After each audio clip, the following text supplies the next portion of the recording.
متاثرین کی بڑی تعداد پشاور موٹر وے پر پناہ لیے ہوئے ہے۔ کوہستان میں سیلابی ریلا گزر گیا لیکن تباہی کی داستانیں چھوڑ گیا۔ ڈیرہ اسماعیل خان میں بھی پانی ہی پانی ہے۔ دریائے کابل میں نوشہرہ کے مقام پر پانی کی سطح میں اگرچہ اب کچھ کمی آنے لگی ہے۔ جہاں ملک بھر کی اس وقت یہ صورتحال ہے کہ پنجاب، سندھ، بلوچستان، کے پی میں عوام رل گئے ہیں، کھانے پینے کو کچھ نہیں ملتا اور رہنے کی کوئی جگہ نہیں ہے۔ بعض لوگ ایسی جگہ پھنس چکے جہاں پر ان کو اب تک بچانے والا کوئی نہیں ہے، اور ایسی ناگہانی صورتحال میں ساری دنیا پاکستان کی مدد کی کوشش کر رہی ہے۔ ترجمان سول ایوی ایشن کے مطابق وزارت خارجہ کے DGO 5 کور کے بریگیڈیئر نے ترک فضائیہ کے طیارے کا استعمال کیا۔ ترکیہ سے 2 طیارے گزشتہ رات سیلاب متاثرین کے لیے امدادی سامان لے کر کراچی آئے تھے۔ پہلے ترکش ایئر فورس کی پہلی پرواز میں 38 اور دوسری میں 14 ٹن امدادی سامان لایا گیا تھا۔ خرم دستگیر، سعید غنی اور وزارت خارجہ کے اعلیٰ حکام نے امدادی سامان وصول کیا۔ حکومت ترکیہ کی جانب سے پاکستان کے سیلاب اور بارش سے متاثرہ افراد کی امداد کے لیے بھیجے گئے سامان میں ٹینٹس، مچھردانیاں اور اشیاء خوردونوش شامل ہیں۔ گزشتہ روز متحدہ عرب امارات کی جانب سے سیلاب متاثرین کے لیے امداد کی پہلی کھیپ پاکستان پہنچی ہے۔ وفاقی وزیر منصوبہ بندی احسن اقبال اور پاکستان میں امارات کے سفیر نے نور خان ایئر بیس پر امدادی قافلے کو خوش آمدید کہا۔ متحدہ عرب امارات کے صدر شیخ محمد بن زائد نے پاکستان کے سیلاب متاثرین کی فوری امداد کا حکم دیا تھا، جس کے بعد اماراتی نیوز ایجنسی نے بتایا کہ اماراتی صدر کے اعلان کے بعد سیلاب متاثرین کے لیے 3000 ٹن خوراک بھیجی جائے گی۔ یہ تو وہ امداد اور احساس ہے جو سویلائز لوگوں میں پایا جاتا ہے، جو انسانیت کا درد رکھتے ہیں، مشکلات میں عوام کی مدد پر یقین رکھتے ہیں، چاہے وہ اپنے ملک کے لوگ ہوں، ہمسائے ہوں یا دنیا میں کہیں بھی ہوں۔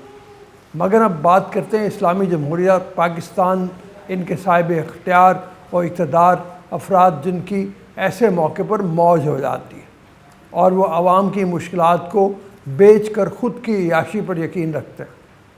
ان کے لیے اس طرح کے مواقع سیاست چمکانے یا لیڈر بننے، ہیرو بننے کا ایک سبب ہوتے ہیں، چاہے اس میں ملک کا جتنا بھی نقصان ہو جائے، ان کو فرق نہیں پڑتا۔ اپنے سیاسی مخالف سے زیادہ میری تشہیر ہو، ان کا مدعا یہ ہوتا ہے۔ جہاں پورا ملک ایک دوسرے کی مدد کے لیے سر توڑ کوششیں کر رہا ہے، وہیں تحریک انصاف اس وقت پاکستان کے خلاف ایک اور عالمی سازش کرنے میں مصروف ہے، جس کا بھانڈا اب پھوٹ چکا ہے۔ تحریک انصاف کے رہنما اب عمران خان کی سپرویژن میں اس ملک کو کسی طرح سے دیوالیہ کروانے کے لیے سرگرم ہو چکے ہیں۔ خدا جانے یہ مخالفین سے تعصب ہے یا ملک سے نفرت۔ البتہ ہم کسی کی حب الوطنی پر سوال اٹھانے کے قائل بالکل نہیں، مگر اقدامات اور الفاظ و عوامل ہر شخص کے کردار اور سوچ کی عکاسی کرتے ہیں۔ بین الاقوامی مالیاتی ادارے IMF کے ایگزیکٹو بورڈ کا اجلاس آج واشنگٹن میں ہوگا، جس میں پاکستان کے 7ویں اور 8ویں جائزے کے بعد سٹاف لیول معاہدے کی منظوری دیے جانے کا امکان ہے۔ منظوری کی صورت میں پاکستان کو فوری طور پر 1 ارب 17 کروڑ ڈالر کا قرض جاری ہونے کا رکا ہوا پروگرام بحال ہو جائے گا۔ پاکستان نے پروگرام کی مدت میں 1 سال کی توسیع اور قرض کی رقم میں 1 ارب ڈالر اضافے کی درخواست دے رکھی ہے۔ بورڈ کے اجلاس میں سعودی عرب کے قرض کا کوٹا بھی پاکستان کو دیے جانے کا امکان ہے، لیکن وہیں اس وقت سابق وزیر خزانہ شوکت ترین، تیمور جھگڑا اور محسن لغاری کی مبینہ طور پر ایک آڈیو سامنے آ گئی ہے، جس کو ملک دشمنی میں اس حد تک آگے نکلا ہوا اقدام کہنا پڑے گا کہ شاید تاریخ میں ملک کو ایسی حالت میں بھارت نے بھی کبھی اتنا نقصان نہ پہنچایا ہو۔ پاکستان کے خلاف انتہائی گھناؤنی اور مکروہ سازش بے نقاب ہو گئی ہے۔ شوکت ترین اور وزیر خزانہ پنجاب محسن لغاری کی گفتگو لیک ہوئی ہے۔ شوکت ترین کا اس کال میں کہنا ہے کہ IMF کے ساتھ جو معاہدہ PTI حکومت نے کیا ہے اسے منہ کر جائیں۔ بھائی وہ کمٹمنٹ جو تھی وہ فلڈ سے پہلے کی تھی، اب فلڈ پر ہمیں بہت پیسے خرچ کرنے پڑیں گے، اس سے ان سالوں پر پریشر پڑے گا جو ہمیں اندر کروا رہے ہیں اور ہم پر دہشت گردی کے مقدمات کروا رہے ہیں۔ وزیر خزانہ محسن لغاری نے کہا سر اس سے پاکستان کو نقصان ہوگا۔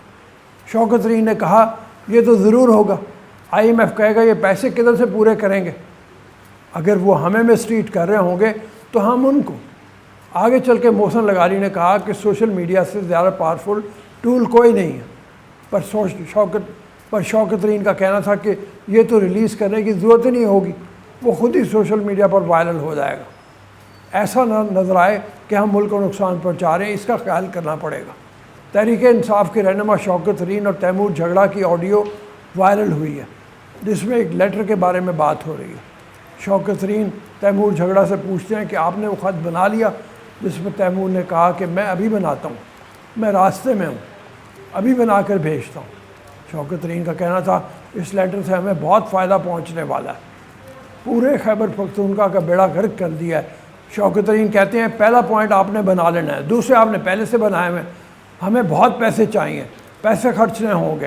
تیمور جھگڑا کہتے ہیں کہ میں نے تو نہیں چھوڑنے، پتہ نہیں لغاری نے چھوڑنے ہیں یا نہیں۔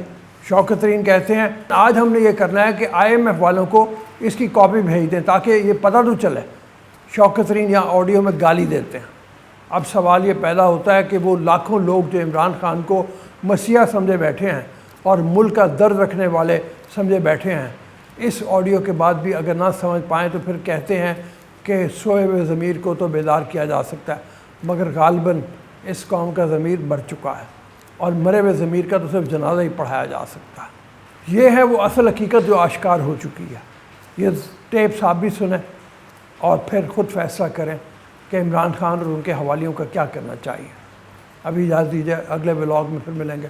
اللہ حافظ و ناصر۔